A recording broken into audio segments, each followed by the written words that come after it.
Okay, you Dundalk kids. Uh, this story that I hope you're about to watch is true. The character David in it was me.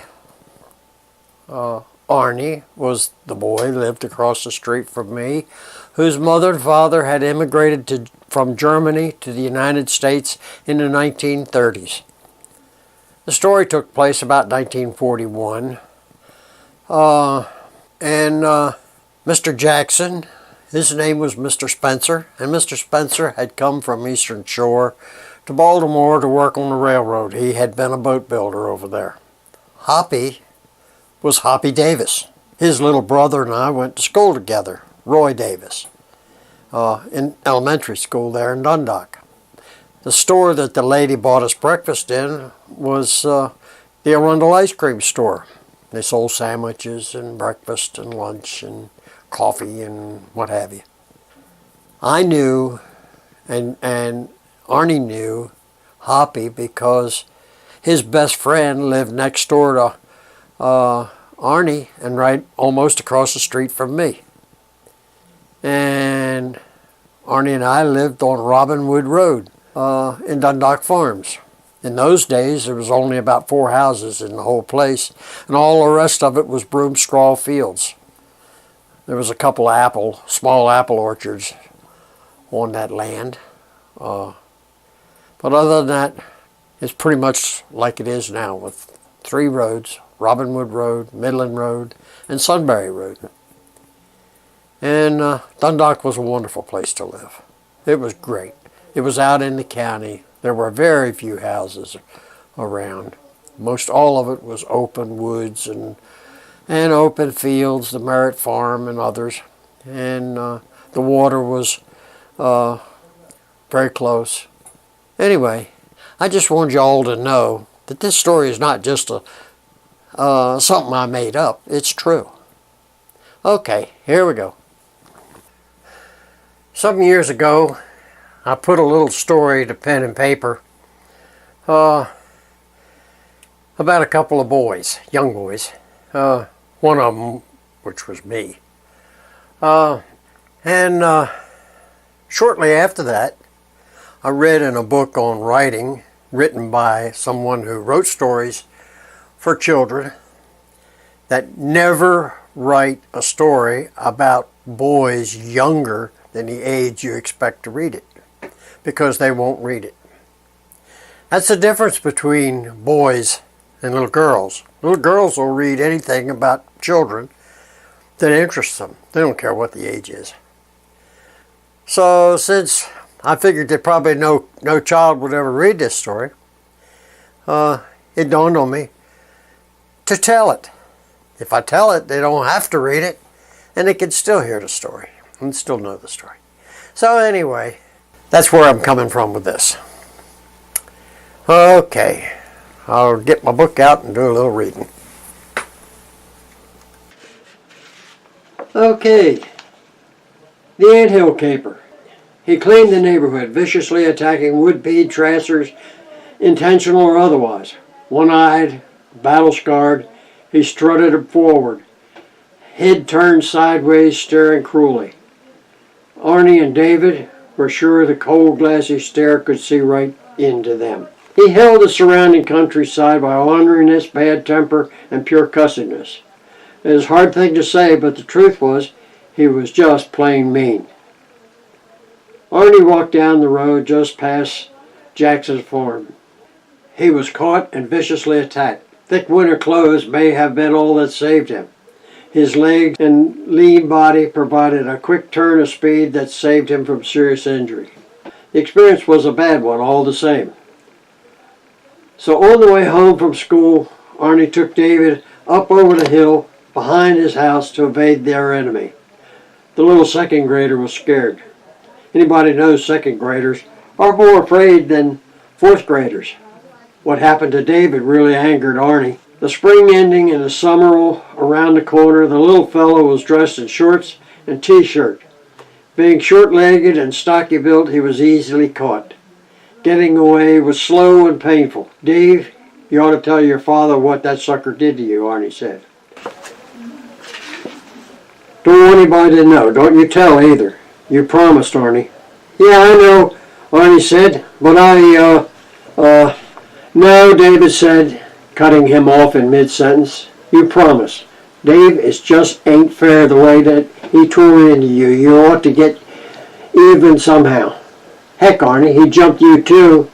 Don't you want to get even? Well, sure I do, but you got the worst of it. You got the most reason. Are you scared of me, Arnie? Arnie stopped walking, faced David close up. No, I'm not scared of him. If you say I am, I'll bust you one. Oh, Arnie, don't get all mad. I was just thinking we could both get him. Arnie stood there scratching his head. You might have something there. The boy walked on a little way. We could feed him one of Mr. Scott's castor beans, Arnie said, stopping.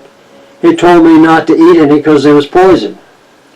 He might not eat them, Arnie. Them things must taste like castor oil. Yeah, you're probably right, Arnie said. The boys started walking again, each deep in thought. We could throw him in the creek down at the old schooner dock. Dad says the water's over a man's head. Phooey, Dave. It's almost a sure thing he can swim, Arnie said in his tracks. I got it, he said.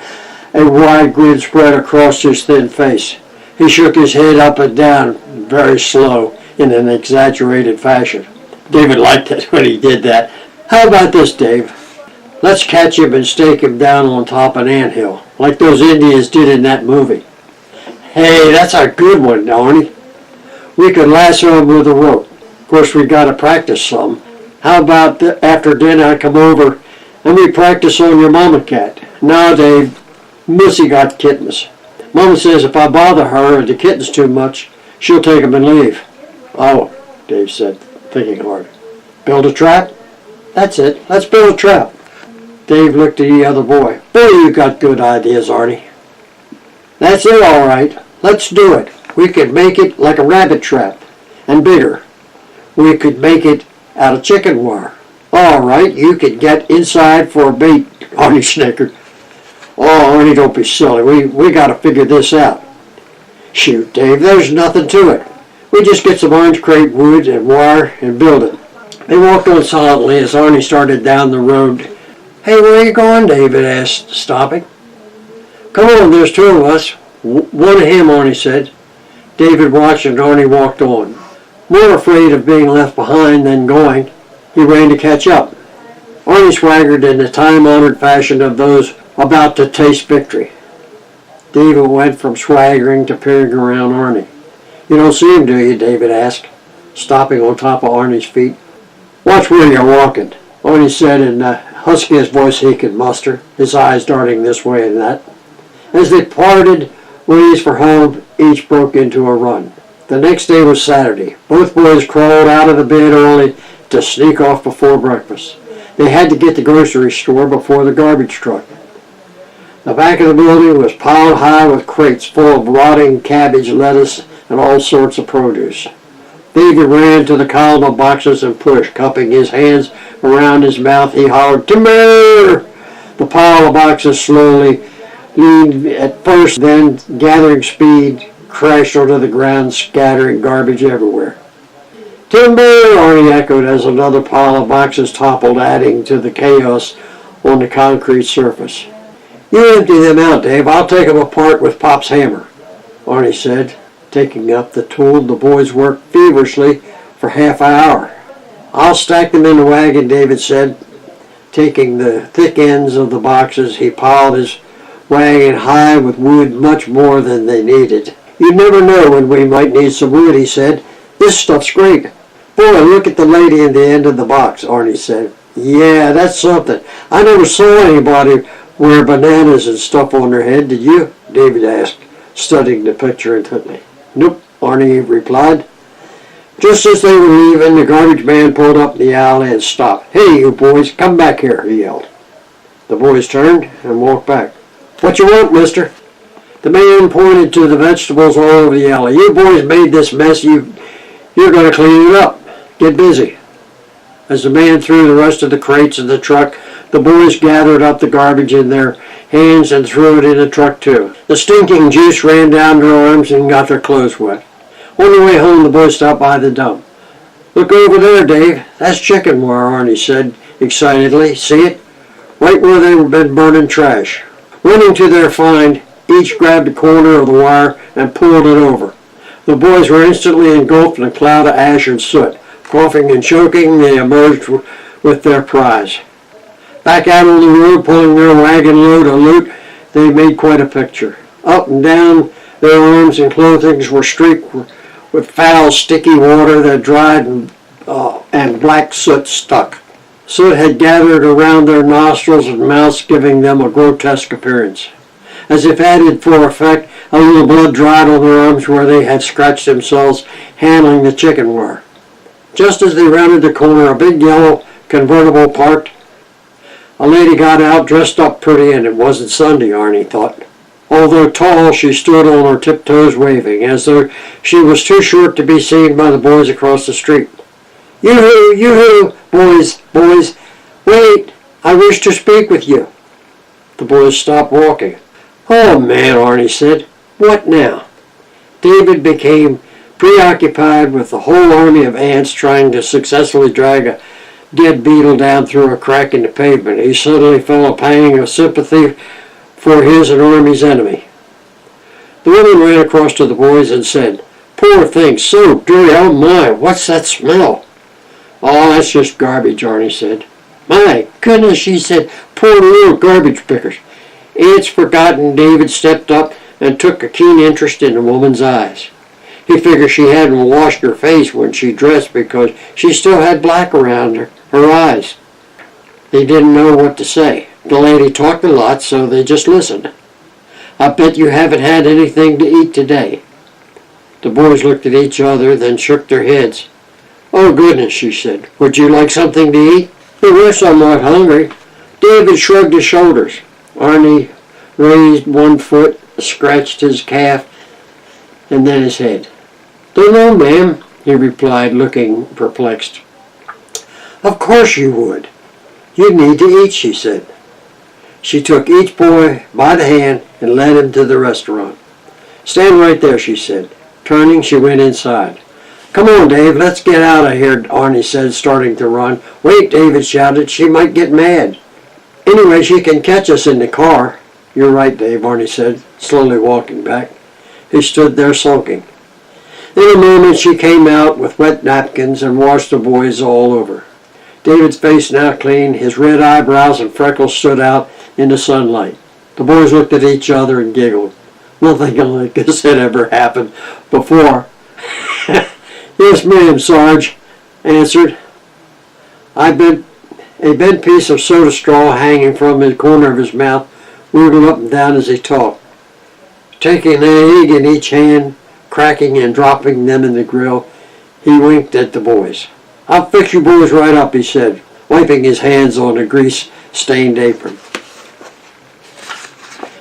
In a few minutes, he served them eggs, bacon, and pancakes. They were neat little squares of butter, real maple syrup, and tall glass of ice-cold milk.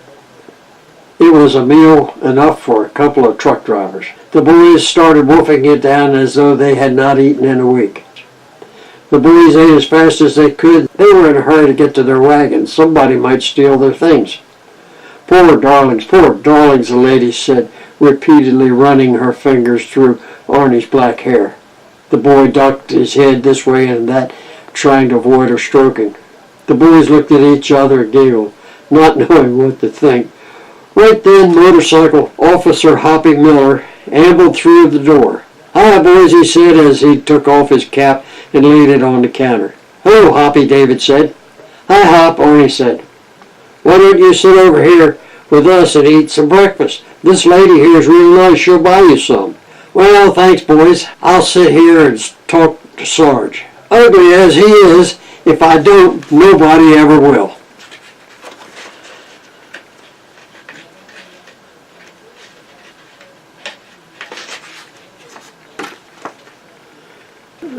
Sarge set him a cup of coffee down and stood there never cracking a smile. The woman stood up, walked over to Officer Hoppy, and talked a long time, very quiet-like. The woman talked, the officer grinned. The more she talked, the more he grinned and chuckled. Finally, he cut loose with a real belly shaker. As tears rolled down his cheeks, Sarge smiled faintly. Hoppy pulled himself together, talked a long time to the woman. He looked past her at the boys the whole time. The boys could only guess what he might be saying. The woman said, "Oh," very loud, "you mean they have homes and they're not hungry?" Hoppy jerked his head in the boys' direction. "They're hungry, all right. Anybody can see that by the way they're wolfing down all that grub." The woman scowled at them and started for the door. "Hey, excuse me, ma'am," Sarge said, extending his hand out, rubbing his thumb against his fingers. "Oh," she said, taking out a bill, handing it to him. She did not wait for change. Turning on one heel, she stomped out the door. Arnie punched David in the ribs. "I think she knows. She must have guessed what we're going to do. We didn't tell her nothing." "Yeah, but she saw the chicken wire in the wood." "That don't mean nothing, Arnie," said David in a hushed voice. "She knows, Dave." "Okay, if she knows, how come she didn't tell Hoppy?" "Maybe she did. He didn't look too happy, you know." At that moment, Hoppy got up and walked toward the boys. The two of them slid down in their seats as if to disappear. Hoppy walked right by and into the men's room. The boys slid out of their seats, leaving their breakfast, and quietly left by the side door. As they walked along, pulling their wagon, they spent a lot of time looking over their shoulders. They both expected to see the motorcycle coming down the street. "So long," David said. "The lady sure was nice, wasn't she?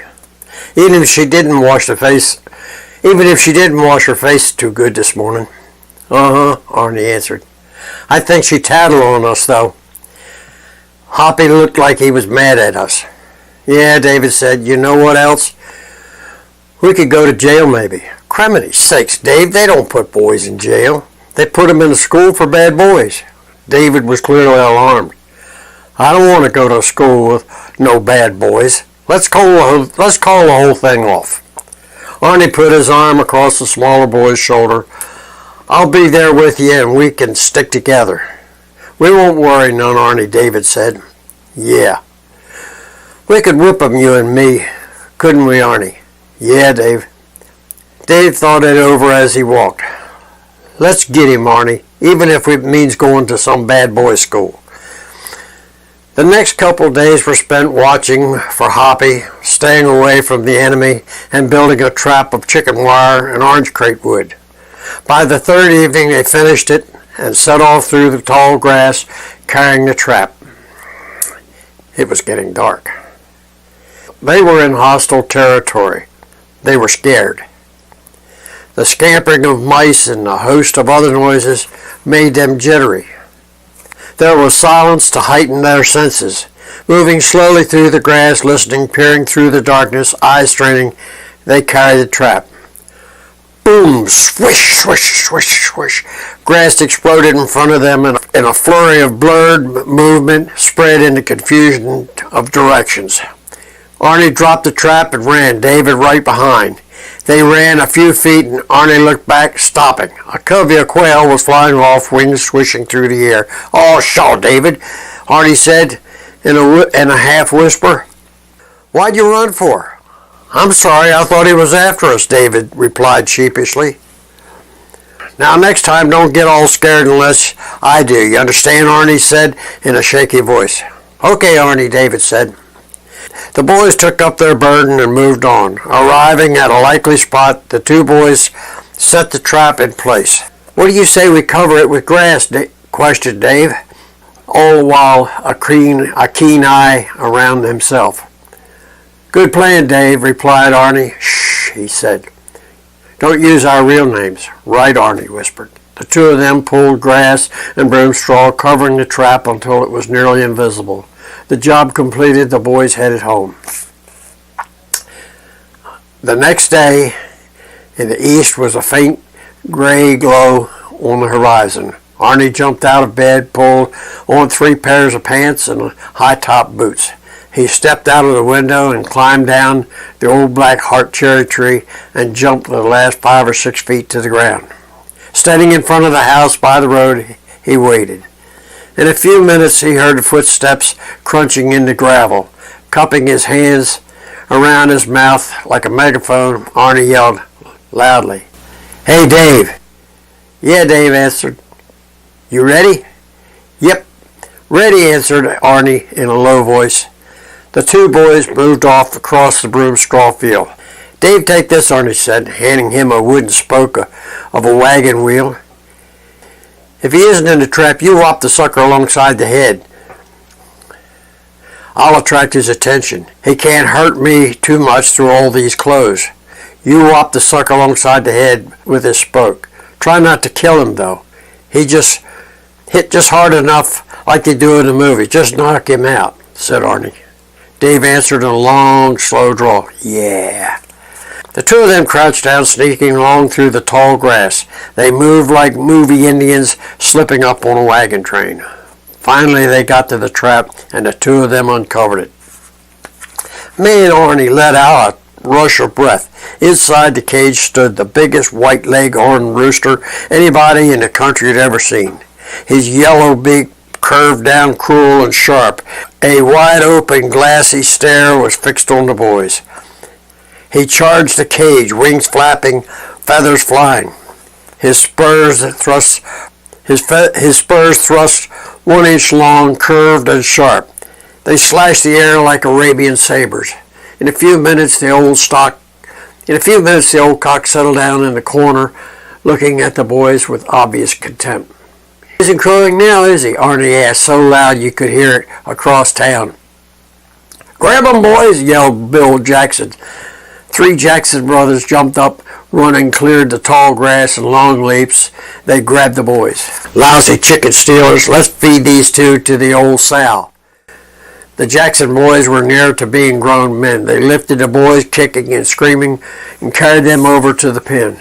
Arnie yelled at the sow beneath him, get away, you old hog." He tried to kick Joe and pulled on his thumb as hard as he could. The old sow stood looking up at them, grinning and grunting. Bill, seeing the boys clearly terrified, said, "Nah, put 'em down. They wouldn't even be worth a mouthful for her. Buddy, go get the old man. He'll be finished breakfast by now. At least I hope so, for their sake," he growled. A big man wearing coveralls, a straw hat, and black mucking out boots walked toward them. He walked up close, spitting a stream of tobacco juice. The brown stream shot past the boys like a spear. If the Jackson boys were scary, Mr. Jackson was terrifying. "Them's darn near no chicken thieves," he said, through brown teeth and stained lips. "They aren't even big enough to be keepers," spitting again. "Boys, what the heck was you going to do with that old rooster? Kill him and eat him? You'd have got the worst of that." "Oh, no, sir. We weren't going to kill him," said Arnie. "What do you mean?" the old man asked. He stared level at the boys. "Was you going to eat him alive? What are you, some kind of savages?" "No, sir. We wasn't going to eat him either.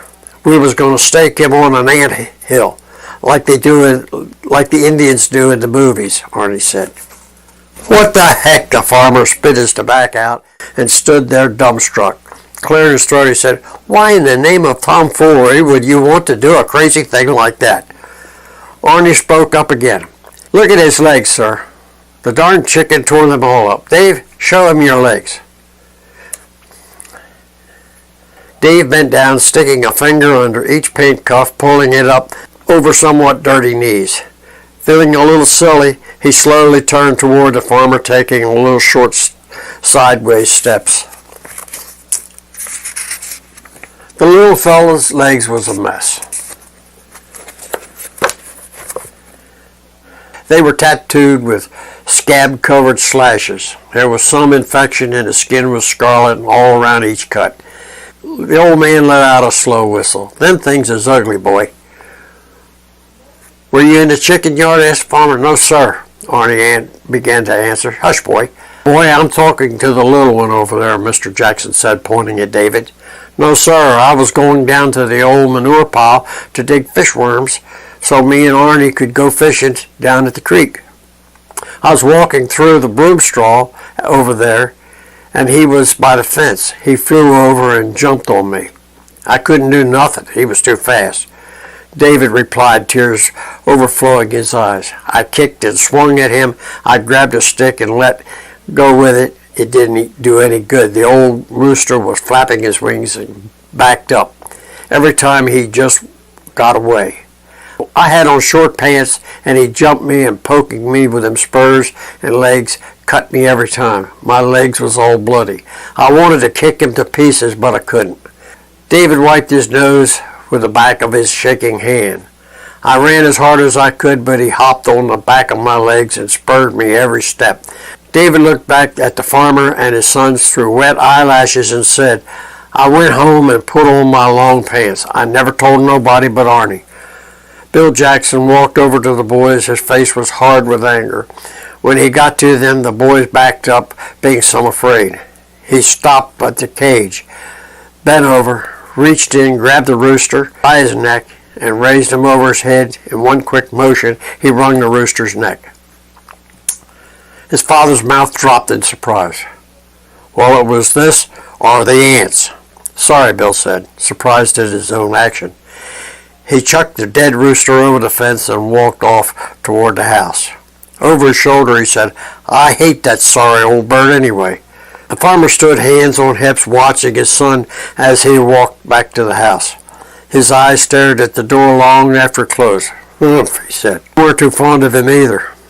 Don't know why I kept him on so long anyway. David looked at the dead rooster lying on the ground. His shiny feathers glistened in the sunlight as the wind slowly lifted them. So still, David said under his breath. To his surprise, the bird looked suddenly quite beautiful. He was no longer his mortal enemy, and he was just the still and lifeless remains of their once powerful foe. Somehow, he felt strangely sorry. David, Arnie said, sensing what the other boy was feeling. We ought to bury him somewhere, he said. After all, he was brave and never snuck up behind us. We could put him in a box and bury him over there by that tree, so we'll always know where he was. We could put up a little cross. He looked at the farmer questioning. Humph, Mr. Jackson said. Sounds like a fine end for a tough old warrior to me, the boy nodded. Well, boys, said Mr. Jackson, I hate to have to do it, but I know I have to tell your parents about this. After a long pause, he said, Of course, if I could trust you to tell them yourselves. Arnie quickly jumped in. Yes, sir, we'll tell them. Yes, sir, we'll tell them. Won't we, Dave? Not waiting for an answer, he went on. Yes, sir, Mr. Jackson. You can count on us. We'll tell them. Yes, sir, we'll do it. Dave was relieved. He didn't want this man to come to his house and sit in the living room and tell the whole tale. Mr. Jackson took out a plug of tobacco, took a man-sized bite, and chewed. After a long silence, he said, I knew two boys that tried to hang a billy goat that was bad about butting. Old Bill was wiry, tough, and a passion for living. They had their hands full there. Them things is hard to hang, you know. Pushing his sweat-stained railroad cap back and wiping his forehead with a badly soiled red handkerchief, he chuckled. Hard to hang. He walked off grinning, head shaking side to side, some hard to hang. The two boys stood staring at him. Arnie, you reckon they hung him? Who knows? That's the way old folks tells tales. They start, then they don't ever finish. I guess you have to know the story. He shrugged his shoulders. The two boys started for home. Neither boy talked for a while. You gonna tell them, Arnie? I've been thinking about it. We promised. Boy, I don't want to. They're gonna be mad, Dave said. Dad will go apologize, and Mr. Jackson knows it. He'll be expecting him. Arnie thought a moment. Yeah, I guess we have to tell. Okay, I'm going to tell as soon as I get home. I know what Pop'll say. Mein Gott, what's this things you have done now, Arnie? David laughed right out loud. I guess I'll tell too, said the latter. Maybe. Yeah, good luck. The two boys separated up, heading for home, and Dave walked slowly. Both regretted every step. That Sunday afternoon, the boys' fathers and Mr. Jackson talked the whole event over with a fair amount of laughter at the boys' expense. If there was a lesson involved, it would not hurt the boys any. For punishment, it was agreed that they feed the chickens, clean the coop, and help slop the hogs every day for a month. It turned out that Mr. Jackson might have got the worst of it. The boys stayed after every day and followed him all over the place, nearly talked his ears off. The boys kept a sharp eye on the back porch. After a while, Mrs. Jackson would come out on the porch with 3 bowls of peach cobbler or blackberry cake. Sometimes it was some other treat. Arnie and Dave quickly came to look forward to those mouth-watering desserts. They asked several times, "Whatever happened to the billy goat?" Mr. Jackson just grinned. The summer ended, school started, and the boys got involved in other things. One day Arnie said, "You know, I think of that old rooster sometimes, and I kind of miss him." "Ain't that weird?" "That's something, Arnie. I feel the same way. You know, sometimes when no one's looking, I'll walk down there by the tree where we buried him." "Gee, me too," Arnie looked at David and grinned very wide, his ears turning red. He shook his head up and down in a real exaggerated fashion. David liked it when he did that. "The old rooster really was something," he said. Later, when the boys were in high school, they would ask, "How's your new rooster, Mr. Jackson?" His reply was always the same. "He'll be all right if the ants don't eat him." Then he would spit on the ground, shake his head, and he would bust loose with a big belly laugh. The end.